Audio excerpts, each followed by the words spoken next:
know. Keyboards, bass, no guitar on the original recording of this. This is, of course, Traffic, the low spark of high-heeled boys, when album covers were really cool. And they tried to make this one look three-dimensional by cutting off the corners and getting, a little pattern on the floor there. Anyway, fabulous album. Steve Winwood, Jim Capaldi, Chris Wood, 1971.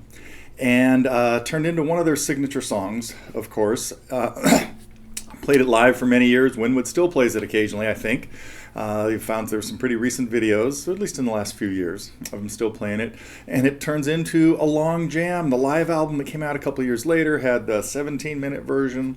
The version on this album was about 11 minutes long or so. And pretty spacey at times. A little jazzy, some piano solos, some keyboard solos, sax.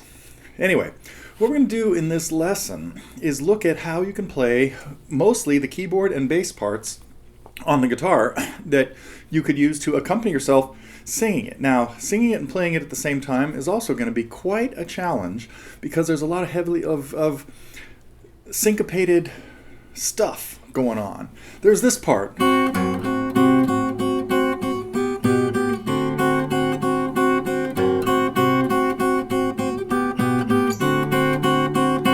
Now, keeping that going and singing The Percentage You Pay Is Too High Priced could be difficult, but we don't care about that. We just care about learning to play, keep this cool little background going and having fun and playing along with the album. So we'll talk about the arrangement. I might even, if I get around to it, talk about Jim Capaldi's, yes, I will, now that I brought it up. We'll talk about Jim Capaldi's acoustic versions that were just done with a guitar.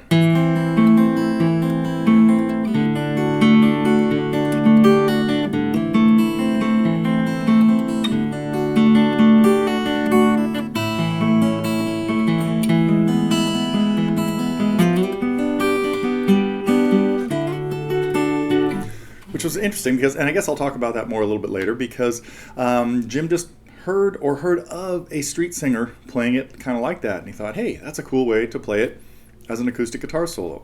So anyway, that's what we're going to get into here in this lesson. I've got tablature, one page. It's not very much. There's only 2 or 3 little parts. Some are a bit challenging. Drop D tuning. Very important, because we're going to keep the D in the bass.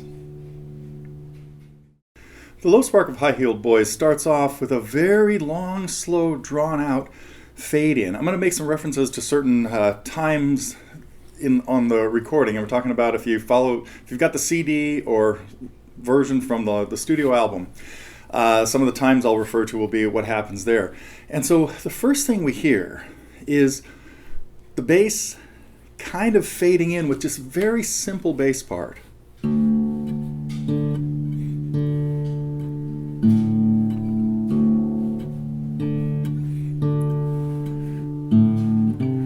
Now what that is we're hearing, and we're also really feeling this in cut time.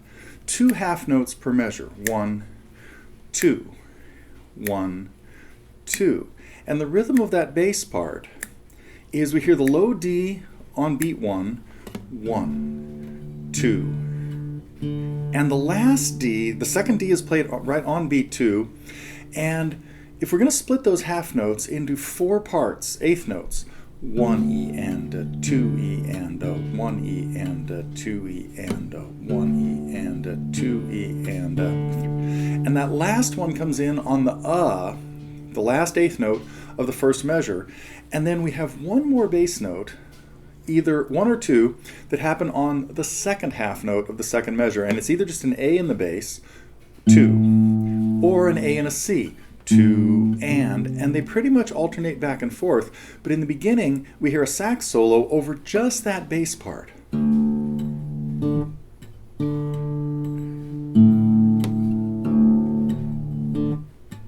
And sometimes the A and the C.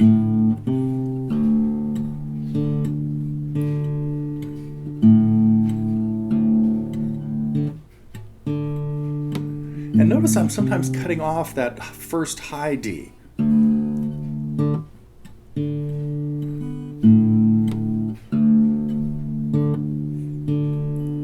then the A and the C. So that's the pattern that we're going to need to keep going. while we bring in the piano part.